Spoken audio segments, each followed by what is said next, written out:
Started. Well, good afternoon and welcome to today's session of the Bible Study Hickory on this 8th day of January 2023. This is the basic Hebrew portion of the study. And again, hello everyone, welcome back. I hope you all had a good Christmas and New Year's. So, before we get back into our text, where we were taking a look at Genesis 22, I thought we would do just a quick review of some of these verbs just to kind of get back into the swing of things. So, as we are talking about verbs, so these words of action, we know that these verbs are going to have what we call stem, aspect, person, gender, and number.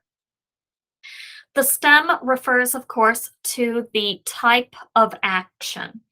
And there are a total of 7 different stems in Hebrew. We have the cow, which is the basic action. So I take an action in its simple, most foundational form, as in, for example, I broke the plate. Then we also have the nifal, which is going to be the passive of the cow. This is going to be where the subject is receiving the action of the verb. So thus, instead of I broke the plate, I would say the plate was broken by me, where the plate is receiving the action of the verb.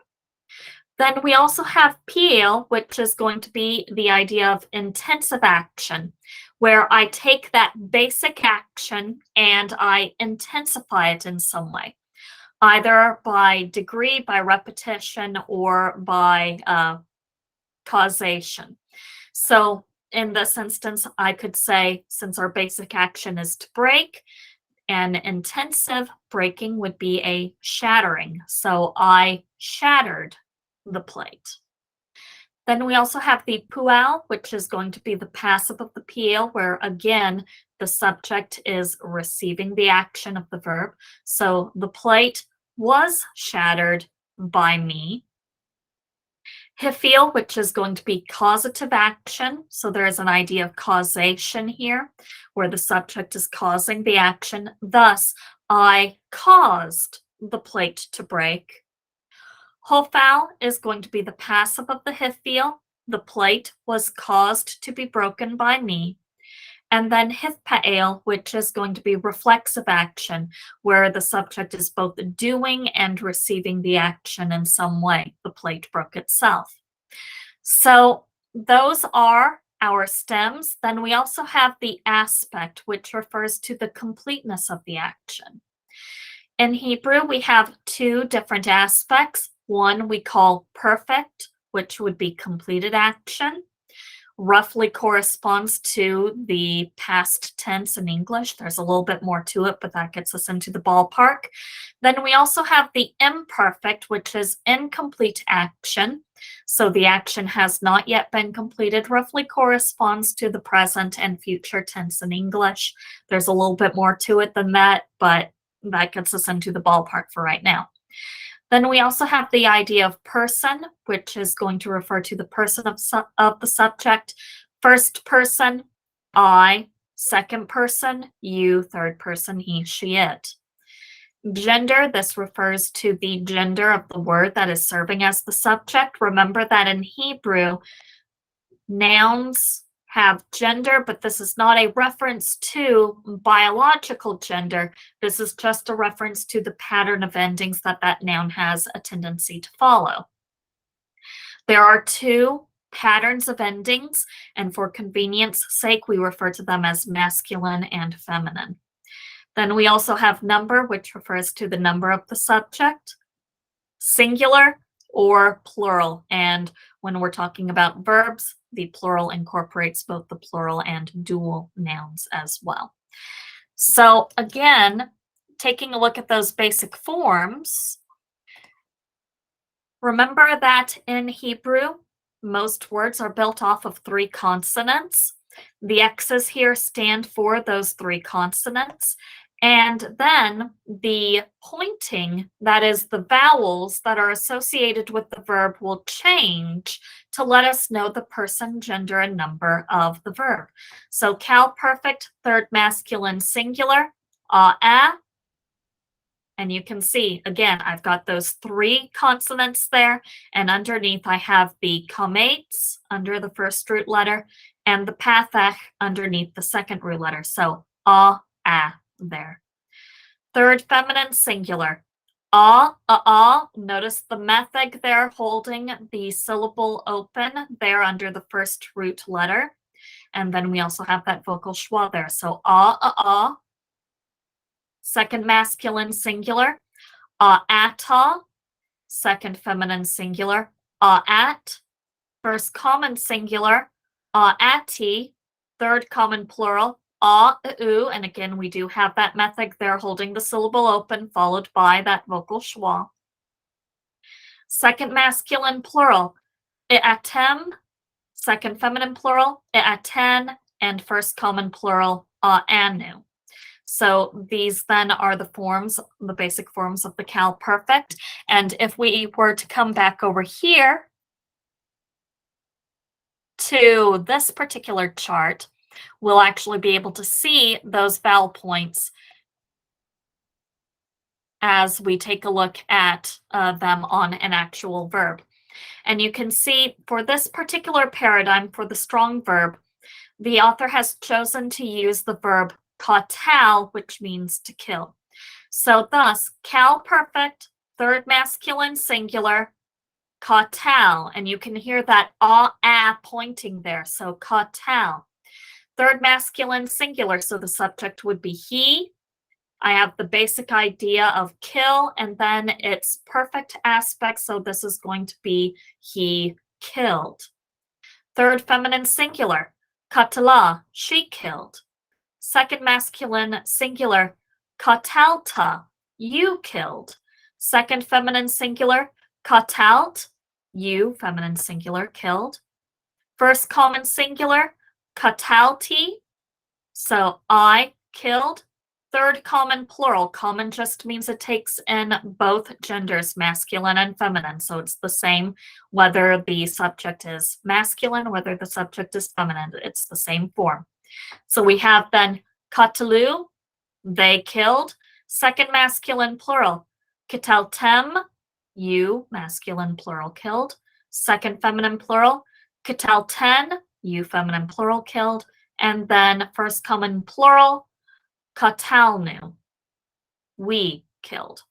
And so those then are those forms. And you can hear the pointing for each as we went through those. Now, again, let's come back over here to the Cal imperfect. So one of the interesting things here, when we're taking a look at the Cal perfect, the endings of the verbs will tell us the person. So you see that third feminine singular, ta, second masculine singular, etc. The Cal imperfect, on the other hand, is going to signify the person, gender, and number of the subject by means of the what is attached to the front of the verb. We call these the imperfect preformatives. There are a total of 4 imperfect preformatives: aleph, yod, tau, and nun. And thus you will sometimes hear me and Brother Sheets refer to these imperfect performatives using the mnemonic device athon, where basically you have that idea of athon. So taking the aleph, pointing it with a serayod, and then thon for the last 2, so athon. So notice here, the first one, the aleph, this is going to be first common singular. The nun, first common plural. The yod, third masculine, singular or plural. And then the tau is everything else. It's the catch-all. So you have second masculine, singular and plural, second feminine, singular and plural, and third masculine, singular and plural. So taking a look at this, so we have then Cal imperfect, third masculine, singular.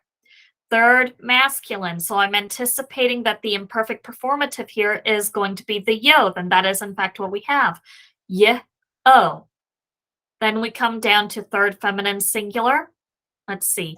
If the aleph is first common singular, and the noon is first common plural, and the yod is third masculine, then third feminine should be the tau, and that is what we have. So, ti-o. Second masculine singular, ti-o.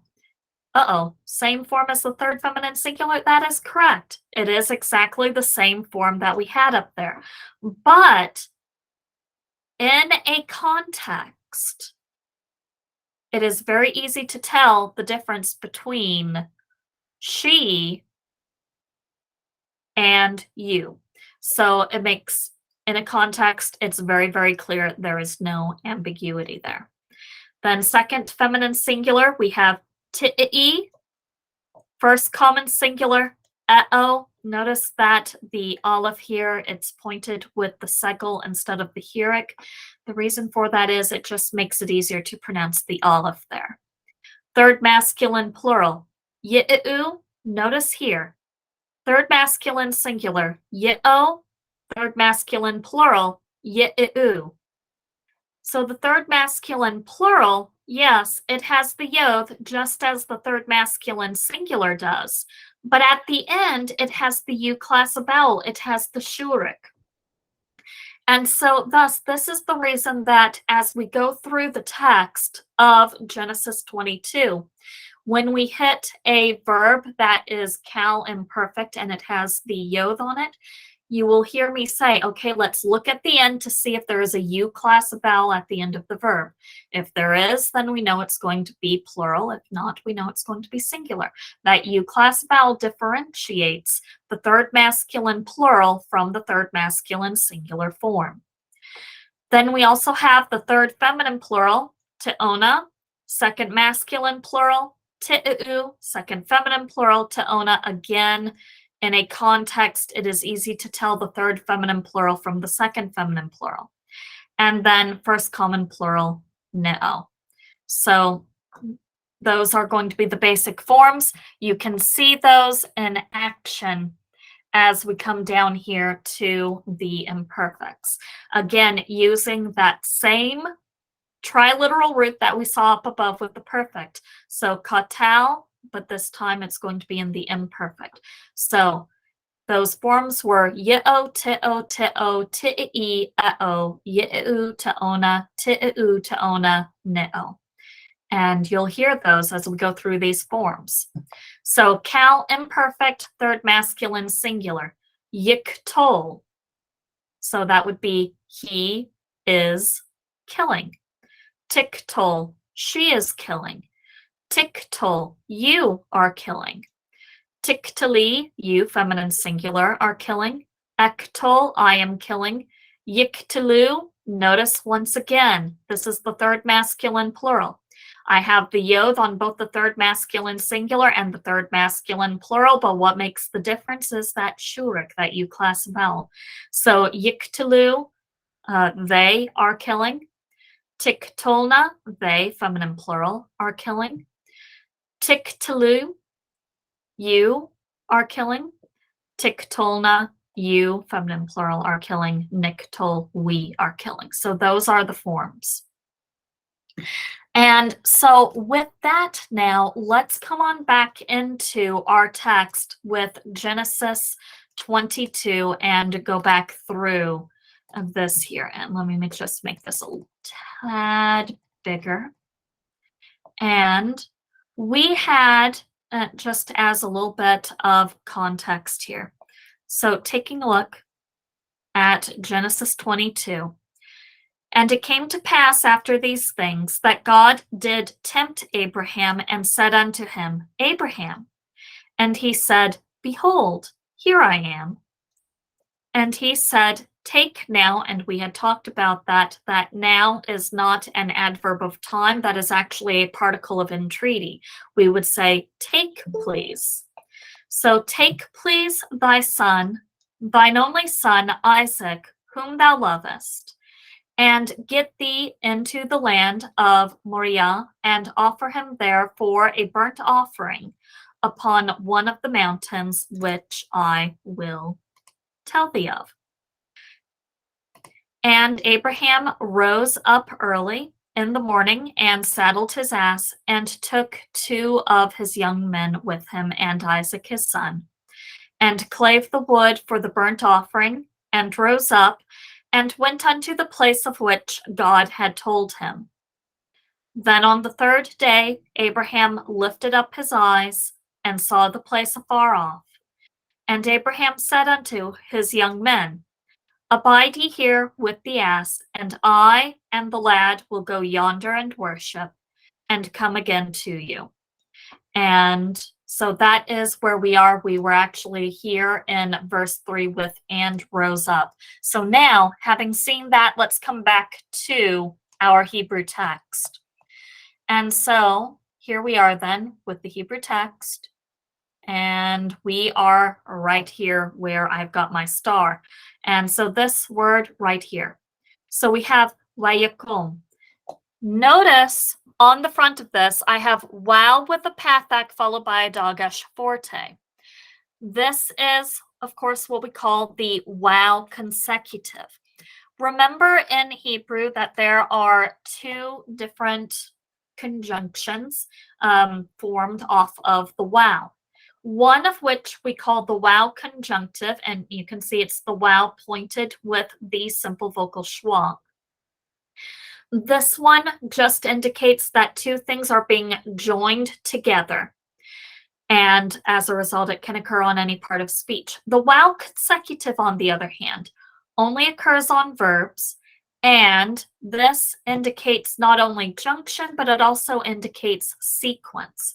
That is, not only do we have 2 things that are being joined together, but also that we have the some type of a sequence between them, whether that is a sequence in time or a sequence in thought.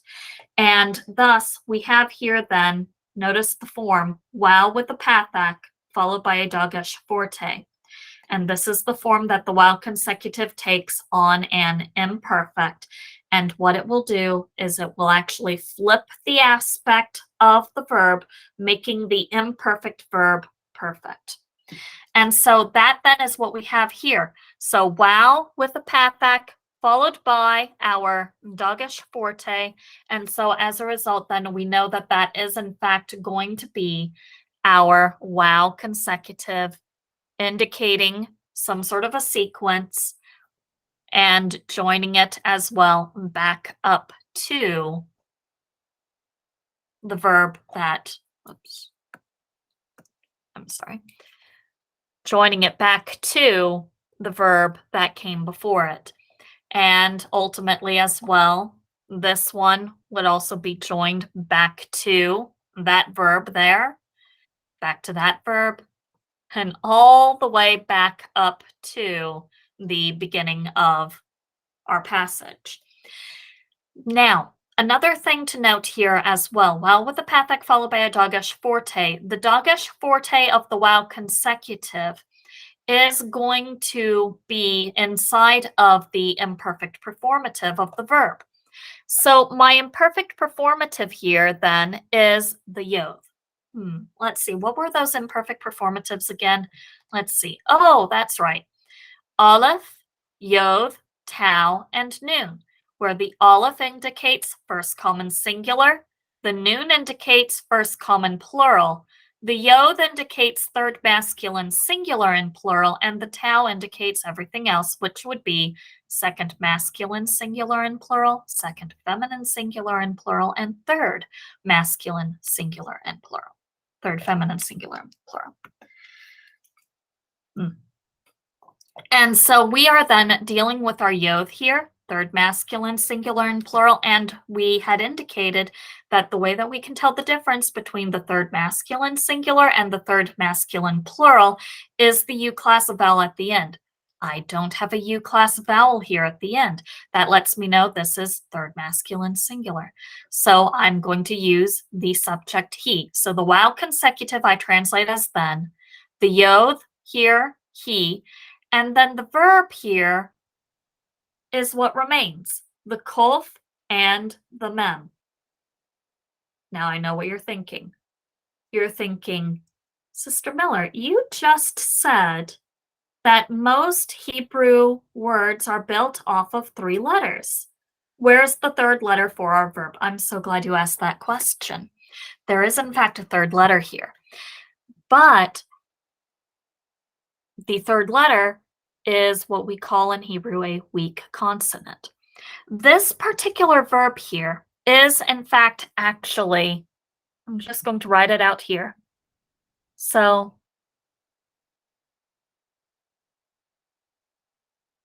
kum. You can see the kof, you can see the mem, and then right here in the middle, we have the shurik, which is formed off of the wow. And that wow is actually the third letter, the third consonant in this particular verb. But there are a series of consonants in Hebrew that require special treatment because of the way that they are pronounced, and we refer to these as weak consonants. It's not that there's anything wrong with these consonants, it's just that they require a certain environment. They require certain surroundings in the word that they're in. And so thus we have then in Hebrew, weak consonants are those consonants which require a special phonological environment due to the way in which they are pronounced. These weak consonants include the gutturals, and remember those gutturals are the aleph, he, chef, and ayin. The gutturals are weak because of the fact that they cannot take the simple vocal schwas, they take composite schwas. And the harsh gutturals, especially, such as the chef and the ayin, have a tendency to prefer pathax before and underneath them. And as a result, that causes some changes in the pointing of a verb. And so those irregularities, which really are not irregular, but those changes in pointing cause differences. So these are irregular verbs. Then we have the noon. The noon, especially when it is vowelless, has a tendency to assimilate. And then we have the yod and the wow as well. And these two consonants are very close to being vowels. And so as a result, they have a tendency to join together with a vowel. And as a result, it can look like they're not there. And that is what is happening here. So what has happened here, because we do have this weak consonant in the middle, it looks as though that third consonant is not there. It is there. It's just behaves a little bit differently. And so as a result, when we come to the imperfect, this particular form becomes yakom. And that is what we have in this instance. So wayakom, and this is going to be the verb to rise. So then he rose. So Abraham, he rose up. And then our next word here, wayelek. Notice again, I've got another one of those wow consecutives there. And it's going to be joined back up to this particular verb, and it indicates that there is a type of sequence. So he rose, and then he did something else. And once again, the Dagesh forte for this particular verb is going to be inside of the imperfect performative. So my imperfect performative here is the yod. That yod, remember, is either third masculine singular or third masculine plural. If it were plural, I would expect to see a U class vowel here at the end. We don't have a U class vowel, so this is going to be third masculine singular again. So we have then the wow consecutive translated as then. We have the yod translated as he. Now, the rest of it is going to be our verb. But we only have 2 consonants. Well, what has happened here? I'm so glad you asked that question. We have here another weak verb because one of the consonants, in this case, the one at the beginning of the verb, is weak. The verb here is actually this one here, halak. And this is actually going to be a verb with which you will become very familiar with very quickly as you spend time with the Hebrew text. And it basically means to go or to walk. Now, because of the fact that we do have this hey at the front pronounced much like our H, this is a very weak sound, and as a result, sometimes it has a tendency to drop out as though it's not there, and that is what happens in essence when we have it's a little bit more complex than that, but for our purposes for right now, if I put the yod on the front, it's as though this hey drops out. And as a result, because of the fact that we do have this consonant that has dropped out, the vowel underneath the yod, underneath the imperfect performative, is going to change. It's going to lengthen in some way. In this instance, it lengthens to a sere. And so that is why we have then wayelek. And so we have then he went. El, which is going to be the preposition unto, and then we have hamakom, hey with the pathak followed by a dagesh forte. That is going to be the article, the, and then makom is place. So then he went unto the place. Well, what place? The place that is described here in our relative clause. Asher Amar lo ha-Elohim. So asher, that is going to be our relative pronoun, which, introducing a relative clause which is telling us more about this place. So which, amar, you can hear that a pointing, so I know this is going to be a verb, cal perfect third masculine singular. And this again, this triliteral root here, the aleph mem resh, carries the idea of to say. So he said, lo, and this here, that lamed is one of the three inseparable prepositions in Hebrew. There are a total of three of them: the lamed, the beith, and then the kaf as well. Now, these inseparable prepositions, with the lamed being to, the beith being in, and then the kaf being as or according to. These three prepositions are ordinarily pointed with a simple vocal schwa, but you will notice that here we don't have a simple vocal schwa. Instead, we have this holem wow. The reason for that is this holem wow is actually one of our pronominal suffixes. That is, these are pronouns that are attached to the end of a word. And so these particular pronominal suffixes, first common singular, e, me, second masculine singular, ika, you, second feminine singular, ake, you, third masculine singular, o, holem wow. That's exactly what we have here, him. So that's going to be our form, but let me just go ahead and run through these pronominal suffixes real quick here.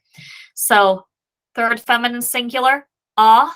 Notice the mapik in the hey there. That dot is called the mapik, and it just signifies that I pronounce that hey with a little bit of extra force. So instead of ah, I say ah, and that serves to distinguish it from the feminine singular ending. Then we have first common plural, enu, second masculine plural, ikem, second feminine plural, iken, third masculine plural, ahem, third feminine plural, ahen.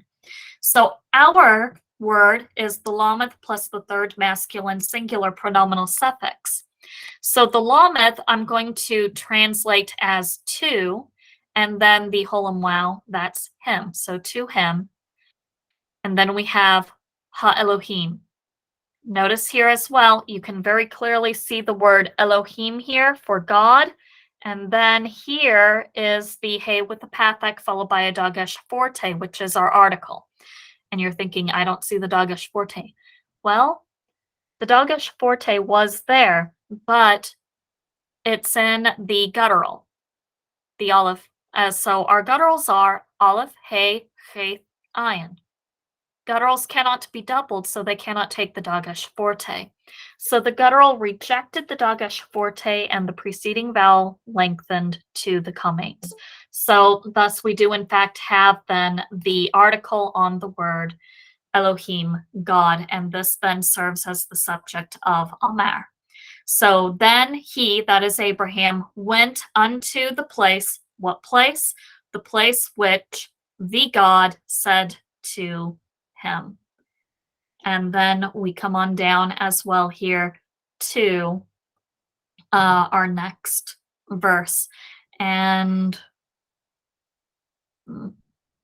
I think that's probably a good stopping place there. What do you think, sir? Let's see. So you'd be at verse 4. Yes, sir. Bayom hashilishi.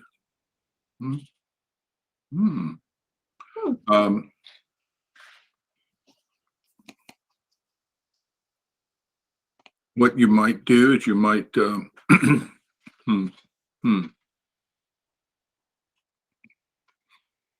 interesting. If you want, you started a little bit late. If you want to go ahead, take another maybe 10 minutes. All right, sounds good. That'll give me time to get ready, since I don't even know what I'm going to do yet. Well, yes, sir. Well, sort of. Okay. All right, sounds good, sir. All right, so continuing on into verse 4. So we have then Bayom Hashilishi Vayisa Avraham eth Enal Vayar eth Hamakom Meirachok. And so notice here, so we're starting off with Bayom.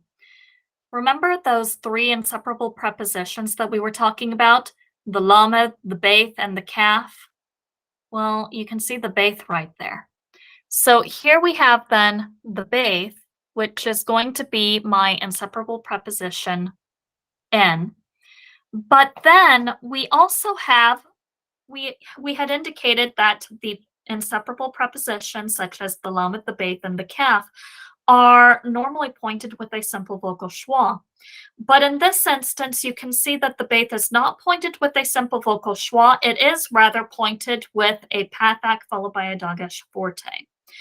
The reason for that is I had the word yom, my noun here, and then the article hey with the pathak followed by a dagesh forte was attached to it.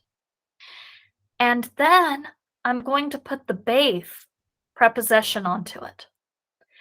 As soon as I attach the beith preposition to this, the hey, being a weak consonant, very weak sound, it goes ahead and it drops off.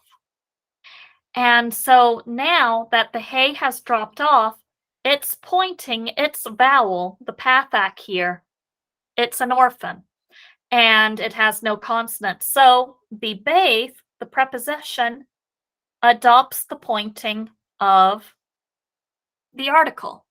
And that then is why we have here Bayom, where the beith is in fact pointed with that pathak followed by the dagesh forte. And so that tells me then that the article is present. So the beith, I translate that as in. The pathak and the dagesh forte tell me the article was present, so that would be the, and then I have yom, day. So bayom, in the day. Then we also have hashilishi. Once again, hey with the pathak followed by a dagesh forte. There's the article. Shilishi here, this is one of our ordinal numbers. Ordinal meaning it indicates order, first, second, third. And this here is going to be for the word for third here. The article on the front of it tells me that it, so we have the article, shilishi is also going to be masculine singular. So as a result then, this is a numeric adjective. It is masculine, singular, and definite. My noun here, yom, is also masculine, singular, and it has the article, so it is therefore definite as well. These match.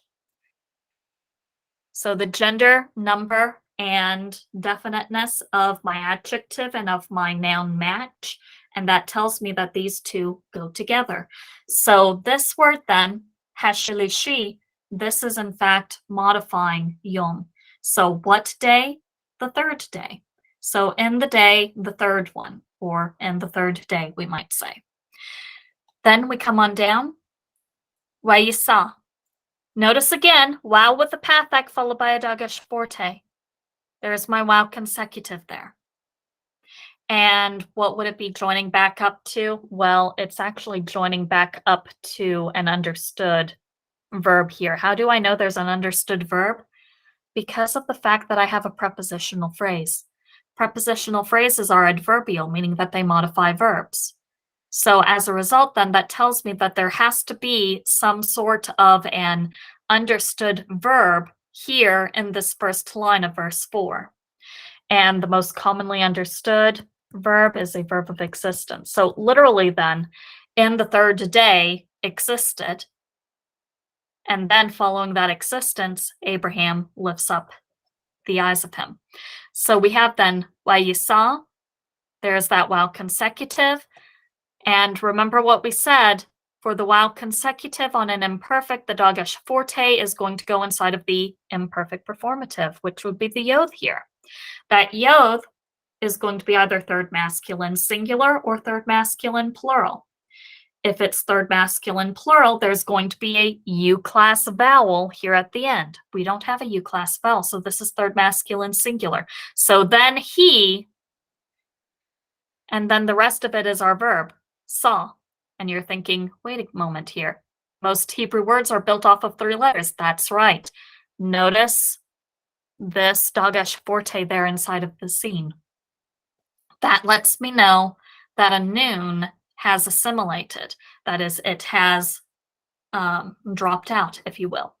So what we had here, then we actually had the verb nisa, or nasa here, and then, oops, so nasa, well, now as soon as I add the imperfect performative, that pointing is going to be yeo, so I will thus put the hirik underneath the yod, and then underneath the influence of the aleph, we're actually going to have the ah there instead of the o. But the noon here is going to be pointed with a silent schwa. That means that it is vowelless. Vowelless noons have a tendency to assimilate, that is, to drop out. And in order to compensate for that, the following letter is doubled. So we have a dagesh forte compensative placed in the following letter. So yisa would be the form that we would have, and that is exactly what we have here. So by yisa, and the verb nasa means to lift up. So we would say, then he lifted. So here then is my verb. Where's my subject? Well, Hebrew is what we call a verb, subject, object language. So the verb comes first, the subject comes second. Abraham is our subject. So he is the one who is doing the lifting. What is it that he lifted? Well, that would be signified by the F here, which marks our definite object. So here's our object then, a now. And notice here that ow, this is actually going to be another pronominal suffix. But it's going to be a pronominal suffix, the form that it takes on a plural noun. So these then, and the way that I can tell that is the presence of the oath. But notice as I go through these. So I have first common singular, I, second masculine singular, eka, second feminine singular, ek, third masculine singular, ow. That sounds familiar. Third feminine singular, eha. And then we have first common plural, enu. Second masculine plural, akim. Second feminine plural, aken. Third masculine plural, ahim. And third feminine plural, ahen. Notice that on the plural nouns, they all have that yod there in the middle. That's an easy way to tell. So that yod then tells me that the noun to which this pronominal suffix is attached is plural, but the pronominal suffix itself is third masculine singular. So we have then ow here, I'll translate it as him, but the noun, this noun is going to be plural because of that yod there. And this noun is also going to be in the construct form because it does have that pronominal suffix there. And this is going to be the word ene, so eyes. So eyes of him, but the pronominal suffix in turn makes the noun definite. So the eyes of him. So then Abraham lifted the eyes of him. And what did he see? Wayar eth hamakom me rachok. So you can see, and again, we have the wow consecutive, then on the imperfect performative yod, and this is going to be on the verb ra'ah, but again, that hey being a weak consonant, it has a tendency to drop out. Ra'ah just has the idea of to see. So we would translate it then, he saw. What did he see? Well, here we've got the object marker. So eth, hamakom, hey with the pathak followed by a dagesh forte. There's the article makom, the word for place that we saw up above. And then we also have me rachok. This here is actually going to be two parts of speech. We have the mem on the front here, which is actually going to be the preposition men, meaning from, and then rachok means far. So what had happened here, if we took rachok and then we put the men preposition on it, notice again, the noon here is pointed with a silent schwa. It's closing the syllable, which means it's vowelless. Vowelless noons have a tendency to assimilate. And as a result, then, the following letter is going to double and thus take se dagesh forte. The problem here is that the following letter is the resh. And the resh is pronounced in the back of the throat just like the gutturals are, and as a result, it does not double easily. And so thus the resh rejects the dagesh forte, and the preceding vowel is going to lengthen in this instance to the sere. And so thus we get to the form me rachok, from far. And so that then brings us to the end of verse 4. We will pick up with verse 5 next week, and there are some really interesting verb forms in there. But, and so I will go ahead. That might be an understatement. Yes. Yes, I'm looking at that Winneshtachewe there. Mm. And then all those cohortatives, and interesting to correlate it to Hebrews as well. Nelika, Nishtakewe, Nashuba. You know what? You'd have to be, if you're a Hebrew student who knows anything about Hebrew, you have to be blind to not see the significance there in that. And so, but anyway, okay. So if I will stop. you may.